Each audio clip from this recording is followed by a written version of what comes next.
Hello friends, ఈరోజు ఈ వీడియోలో నీట్ యూజీ 2024 ఎగ్జామ్కి వెళ్ళే స్టూడెంట్స్కి ఎగ్జామ్ హాల్లో క్వశ్చన్ పేపర్ని ఆన్సర్ చేసేటప్పుడు ఓఎంఆర్ షీట్ని ఎలా ఫిల్ చేయాలి, ఓఎంఆర్ షీట్లో స్టూడెంట్ డీటెయిల్స్ ఫిల్ చేయాలి, వాటితో పాటు క్వశ్చన్స్ ఆన్సర్స్ని కూడా బబుల్ చేయాల్సి ఉంటుంది.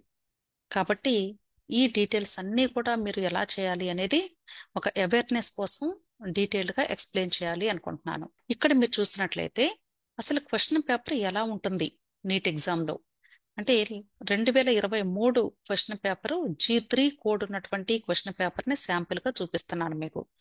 ఈ క్వశ్చన్ పేపర్ మీద స్టూడెంట్స్ ఏమేం డేటా ఫిల్ చేయాలి అనేది కూడా మీకు డీటెయిల్డ్గా ఎక్స్ప్లెయిన్ చేస్తున్నాను. ఇక్కడ మీరు అబ్జర్వ్ చేసినట్లయితే ఇక్కడ టెక్స్ట్ బుక్లెట్ కోడ్ G3 అని ఉంది.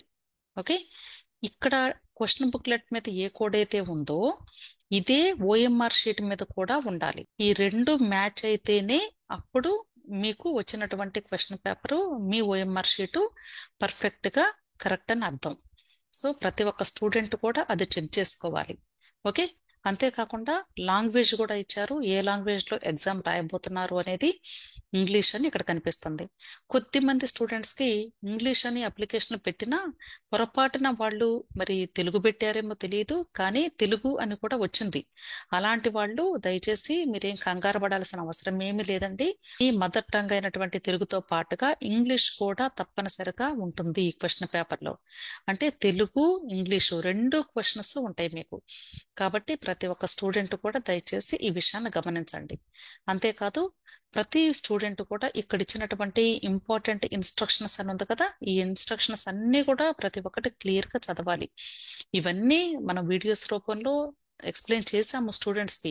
అయినా సరే ప్రతి ఒక్క స్టూడెంట్ కూడా వీటిని జాగ్రత్తగా చదువుకుంటే మంచిది. అంతేకాదండి, ఇక్కడ డీటెయిల్స్ కూడా ఫిల్ చేయాలి. First the name of the candidate in capital letters అన్నారు. క్యాపిటల్ లెటర్స్ అంటే అప్పర్ కేస్ లెటర్స్ అని అర్థం. ఇలా పెద్ద అక్షరాలతో మాత్రమే విడివిడిగా రాయాలి, కలిపి రాయకూడదు. Okay, next roll number. Roll number అంటే నీట్ అడ్మిట్ కార్డు మీద ఉన్నటువంటి రోల్ నెంబర్ ని మాత్రమే ఎంటర్ చేయాలి. అందుకే ఇక్కడ నేను శాంపుల్ పిక్ కూడా పెట్టాను. నీట్ అడ్మిట్ కార్డు ఎలా ఉంటుంది, దాని యొక్క రోల్ నెంబర్ ఎక్కడ ఉంటుంది అనేది చూపించడం కోసం. రోల్ నెంబరు కేవలం 10 డిజిట్స్ మాత్రమే ఉంటాయి, 10 నంబర్లు మాత్రమే ఉంటాయి. అవి ఇక్కడ రాయండి. ఓకే, ఇన్ ఫిగర్స్ అంటేనేమో ఇక్కడ రాయాలి. ఓకే, నంబర్స్ ని. అలాగే ఇన్ వర్డ్స్ అని కూడా చెప్పారు. ఇన్ వర్డ్స్ అంటే అర్థం ఏంటంటే ఇక్కడ 1 ఉంది కదా, 1 అంటే ONE 1 అని రాయాలి. 2 ఉంది కదా, TWO 2. 0 అంటే 0. అంటే ఒక్కొక్క నెంబర్ ని ఇంగ్లీష్ లో విడివిడిగా రాయటాన్ని ఇన్ వర్డ్స్ అంటారు. విడివిడిగా ఒక్కొక్క నెంబర్ ని ఇంగ్లీష్ లో రాయటాన్ని ఇక్కడ వర్డింగ్ అంటారు. Okay, next centre of examination in capital letters. మీకు ఎగ్జామ్ సెంటర్ ఎక్కడొచ్చింది అనేది అడ్మిట్ కార్డు మీద ఉంటుంది. అది చూసి క్యాపిటల్ లెటర్స్ లో మాత్రమే రాయండి. ఏ స్కూల్, ఏ కాలేజ్, ఏ ఊర్లో వచ్చింది ఆ డీటెయిల్స్ అన్ని ఇక్కడ మీరు క్యాపిటల్ లెటర్స్ లో జాగ్రత్తగా రాయండి. ఇక్కడ ప్లేస్ సరిపోయేలాగా అడ్జస్ట్ చేసుకోవాలి మీరు స్టూడెంట్స్. ఓకే, ఈ గీత దాటి రాసినా పర్లేదండి, కాకపోతే కొంచెం అంతా కవర్ అయ్యేలాగా చూసుకోండి. Next candidates signature. స్టూడెంట్ ఇక్కడ సంతకం చేయాలి ఈ లైన్ మీద. Okay, next invigilator signature. Invigilator signature ఇక్కడ చేస్తారు. క్యాండిడేట్ సిగ్నేచర్ ఎలా ఉండాలి అంటే ఈ అడ్మిట్ కార్డు మీద మీరు ఆన్లైన్ అప్లికేషన్ పెట్టినప్పుడు సిగ్నేచర్ ని అప్లోడ్ చేశారు కదా, అది కూడా మీకు డిస్ప్లే అవుతుంది. అది చూసి యాజ్ ఇట్ ఈస్ గా ఇక్కడ సంతకం చేయండి. అంతేగాని ఇక్కడ ఒక సంతకం, ఇక్కడ ఒక సంతకం ఉండకూడదు. సో అప్లికేషన్ అప్పుడు ఏది అప్లోడ్ చేశారో అలాగే అడ్మిట్ కార్డు మీద ఏదైతే ప్రింట్ అయ్యి వచ్చిందో అది ఇక్కడ మీరు చేసేటువంటి సిగ్నేచర్ 3 మ్యాచ్ అవ్వాలి.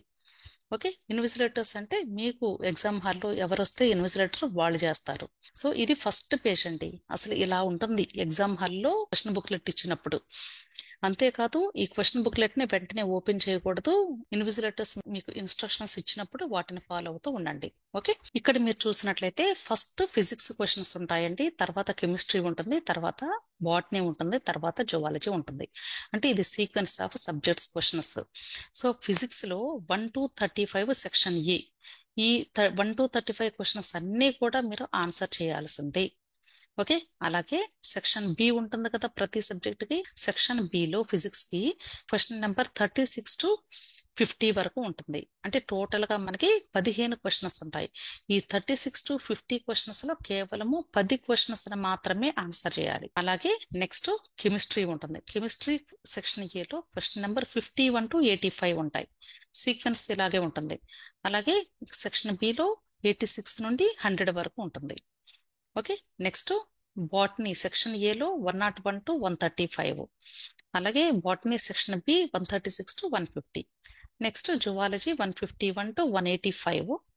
నెక్స్ట్ జువాలజీ సెక్షన్ బిలో 186 to 200. అంటే ప్రతి సబ్జెక్ట్ కి సెక్షన్ ఏ ఉంటుంది, సెక్షన్ బి ఉంటుంది. ఏలో ఉన్నటువంటి 35 క్వశ్చన్స్ అన్ని సబ్జెక్ట్స్ లో అన్ని ఆన్సర్ చేయాలి. సెక్షన్ బిలో ప్రతి సబ్జెక్ట్ కి 15 క్వశ్చన్స్ ఉంటాయి. వాటిలో కేవలము 10 క్వశ్చన్స్ చొప్పున ప్రతి సబ్జెక్ట్ లో మీరు ఆన్సర్ చేయాల్సి ఉంటుంది. ఇక్కడ మీరు చూసినట్లయితే ఓఎంఆర్ షీట్ ఎలా ఉంటుంది అనేది నేను 2023 నీట్ ఎగ్జామ్ లో ఒక స్టూడెంట్ ది తీసుకొని మీకు ప్రాక్టికల్ గా పెట్టాను ఇక్కడ. ఇది యాజ్ ఇట్ ఈజ్ గా ఇలాగే ఉంటుంది. ఓకే, ఇక్కడ క్వశ్చన్ బుక్లెట్ కోడ్ చూసారు కదా, G3 ఉంది. నేను ఇందాక ఇచ్చినటువంటి క్వశ్చన్ బుక్లెట్ మీద కూడా G3 ఉంది కదా. సో అక్కడ ఇక్కడ మ్యాచ్ అవ్వాలి. అప్పుడే మీ క్వశ్చన్ బుక్లెట్ కి ఇక్కడ మీరు పెట్టేటువంటి పబ్లిక్ కి మ్యాచ్ అవుతుంది. నెక్స్ట్ ఇక్కడ నీట్ రోల్ నెంబర్ ని ఎంటర్ చేయాల్సి ఉంటుంది. ఆల్రెడీ నేను ప్రతి ఒక్కటి పేరు పెట్టాను, యారో కూడా పెట్టాను. ఇక్కడ బాక్సెస్ ఉంటాయి. ఒక్కొక్క బాక్స్ లో ఒక్కొక్క నెంబర్ ని ఎంటర్ చేయండి. అంటే మొత్తం 10 ఉంటాయి కదండి. ఆ 10 నెంబర్ ని ఎంటర్ చేయాలి. తర్వాత ఈచ్ నెంబర్ క్రింద బబుల్ చేయాలి సర్కిల్స్ ని. నంబర్స్ ఉంటాయి లోపల 1 to 9, తర్వాత 0 ఉంటుంది. ఓకే, సో 1 కాబట్టి ఫస్ట్ ది బబుల్ చేశారు, 2 కాబట్టి రెండోది, మరలా 1 కాబట్టి ఫస్ట్ ది, 3 అంటే థర్డ్ ది, 0 కాబట్టి లాస్ట్ చేస్తారు చూడండి. ఇలా మిగతావన్నీ కూడా బబుల్ చేయాలి. బబుల్ చేసేటప్పుడు కంప్లీట్ సర్కిల్ దిద్దాలి. Okay, next text booklet number. Text booklet number అంటే ఇక్కడ బార్కోడ్ క్రింద ఉంది కదా 7045343. సేమ్ అదే ఇక్కడ రాసి బబుల్ చేయాలి. ఓకే, నెక్స్ట్ ఇక్కడ క్వశ్చన్ బుక్లెట్ కోడ్ ఉంది కదా G3. ఇది రెండు మ్యాచ్ అయినాయి కదా, ఆల్రెడీ మనం చెక్ చేసుకున్నాము. అందరికి G3 ఉంటుందని కాదు, ఏ స్టూడెంట్ కి ఏ కోడ్ వస్తే అదే ఇక్కడ ఉండాలి. ఓకే, అలా candidate signature with time same as on NEET application. ఇక్కడ ఈ బాక్స్ ఉంది కదండి, ఈ బాక్స్ లో స్టూడెంట్ సంతకం చేయాల్సి ఉంటుంది. ఈ సంతకం ఎలా ఉండాలి అంటే అడ్మిట్ కార్డు మీద ఆల్రెడీ ప్రింట్ అయ్యి వచ్చింది కదా, అంటే మీరు నీట్ అప్లికేషన్ అప్పుడు అప్లోడ్ చేసిన సంతకం ఉంది కదా, సిగ్నేచరు, సేమ్ సిగ్నేచరు ఇక్కడ మీరు చేయాల్సి ఉంటుంది. దానితో పాటు ఇప్పుడు ఎగ్జామ్ లో మీరు ఏ టైంకి సంతకం చేస్తున్నారో ఆ టైం కూడా ఇక్కడ రాసేయండి. Okay, next candidate name. Student యొక్క నేమ్ క్యాపిటల్ లెటర్స్ లో రాయాల్సి ఉంటుంది. క్యాండిడేట్ నేమ్ ఇక్కడ రాయాల్సి ఉంటుంది. నేమ్ మీకు అడ్మిట్ కార్డు మీద ఎలా ఉందో అలాగే రాయాలి. ఇంటి పేరు ఫుల్ గా ఉంటే ఫుల్ రాయండి, షార్ట్ కట్ లో ఉంటే షార్ట్ రాయండి. అడ్మిట్ కార్డు మీద చూసి యాజ్ ఇట్ ఈజ్ గా రాయాలి క్యాండిడేట్ నేమ్ అనేది. ఓకే, నెక్స్ట్ అలాగే మదర్ నేమ్. స్టూడెంట్ యొక్క మదర్ నేమ్ ని ఇక్కడ ఈ బాక్స్ లో ఎంటర్ చేయాలి. ఇక్కడ ప్రింట్ అయి ఉంటుందండి, క్లియర్ గా మీకు అవి కనిపిస్తాయి, చూసి రాయండి. స్టూడెంట్ రాస్తే సరిపోతుంది.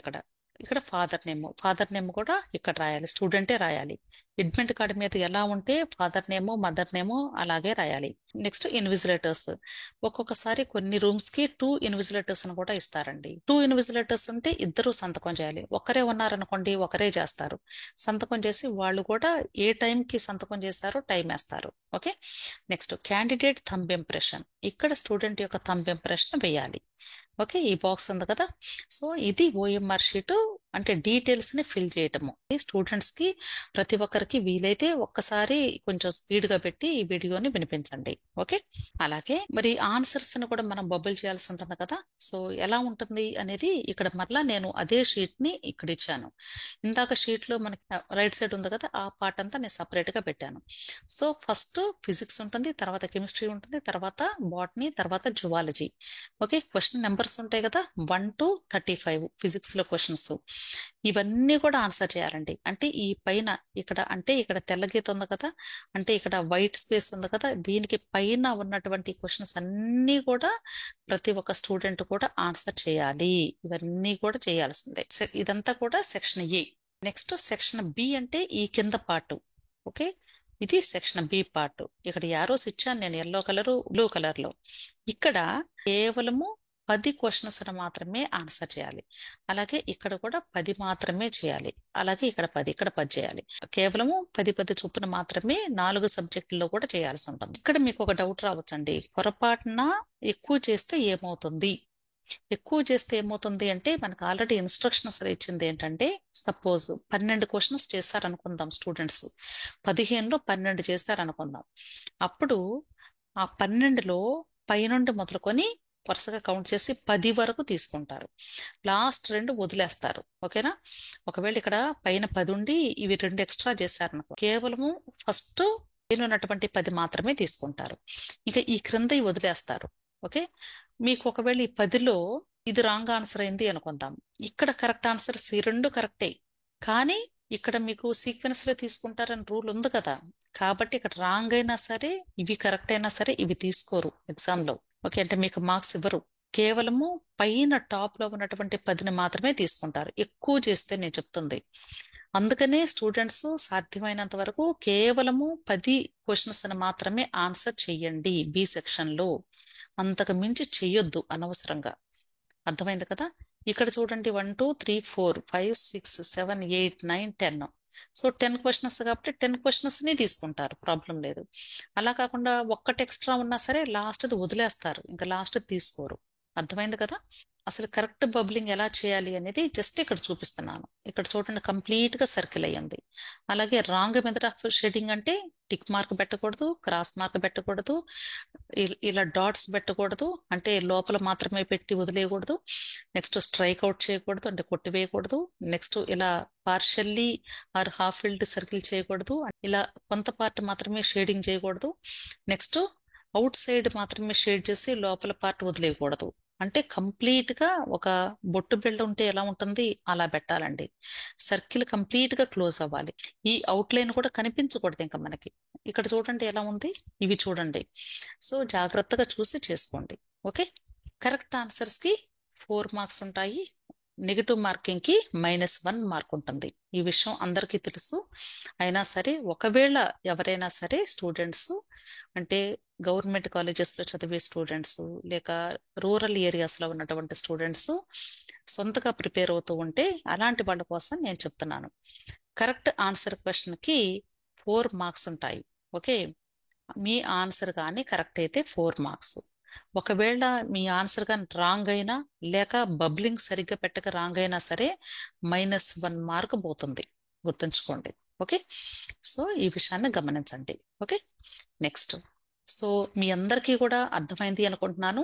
అంటే ఎగ్జామ్ హాల్లో అసలు క్వశ్చన్ పేపర్ ఎలా ఉండబోతుంది, ఓఎంఆర్ షీట్ ఎలా ఉంటుంది, ఓఎంఆర్ షీట్ మీద మనం ఏం ఫిల్ చేయాలి, అలాగే బబ్లింగ్ ఎలా చేయాలి, ఎన్ని క్వశ్చన్స్ అని మాత్రమే బబుల్ చేయాలి, ఈ డీటెయిల్స్ అన్ని కూడా మీకు క్లియర్ గా అర్థమయ్యాయి అనుకుంటున్నాను. స్టూడెంట్స్ దయచేసి మీరు నీట్ ఎగ్జామ్ రేపే కాబట్టి మీరు కంగారు పడాల్సినటువంటి అవసరం లేదు. ఆల్రెడీ చాలా గ్రాండ్ టెస్టులు రాస్తున్నారు కాబట్టి మీరు కూల్గా కాన్ఫిడెంట్గా ఎగ్జామ్ హాల్కి వెళ్ళండి, ప్రశాంతంగా ఎగ్జామ్ రాయండి. తప్పకుండా మీరందరూ కూడా మంచి స్కోర్స్ని సాధిస్తారు అని మీ అందరిని విష్ చేస్తూ, విష్ ఆల్ ది బెస్ట్ అండి. సో ఎవరైనా సరే ఇంకా నా యూట్యూబ్ ఛానల్ని సబ్స్క్రైబ్ చేసుకొని ఉండకపోతే దయచేసి ఇక్కడ 2 ఛానల్స్ నేమ్స్ ఇచ్చాను, మీరు సబ్స్క్రైబ్ చేసుకోండి. అంతేకాదండి, టెలిగ్రామ్ గ్రూప్ కూడా రన్ చేస్తున్నాను. దీని ద్వారా మీకు కౌన్సిలింగ్ టైంలో చాలా హెల్ప్ ఉంటుంది. అంటే కంప్లీట్గా 24/7 మీకు నేను అవైలబుల్గా ఉంటాను. మీకు ఏ డౌట్ వచ్చినా సరే హెల్ప్ చేయడానికి రెడీగా ఉంటాను. ఇక్కడ ఇచ్చినటువంటి లింక్ని నేను కమెంట్ బాక్స్లో, అలాగే డిస్క్రిప్షన్ బాక్స్లో కూడా ఇస్తాను. దయచేసి లింక్ని క్లిక్ చేసి మీరు పేమెంట్ చేసి జాయిన్ అవ్వండి. ఇక్కడ పేమెంట్ చేయడానికి కూడా 3 ప్యాకేజెస్ ఉన్నాయి, ఒకసారి చెక్ చేసుకోండి, డీటెయిల్స్ అర్థమవుతాయి. ఓకే, అంతేకాదు మీకు ఇంకా ఏదైనా డౌట్స్ ఉంటే వీడియో క్రింద కమెంట్ బాక్స్లో కమెంట్ చేయండి, తప్పకుండా మీకు హెల్ప్ చేస్తాను. ఓకే, వీడియోస్ని లైక్ చేయండి, మీ ఫ్రెండ్స్ అందరికీ కూడా షేర్ చేయండి. అంతేకాదు వీడియో చూసే ప్రతి ఒక్కరు కూడా సబ్స్క్రైబ్ చేసుకోవడం మర్చిపోకండి. Thank you and wish all the best.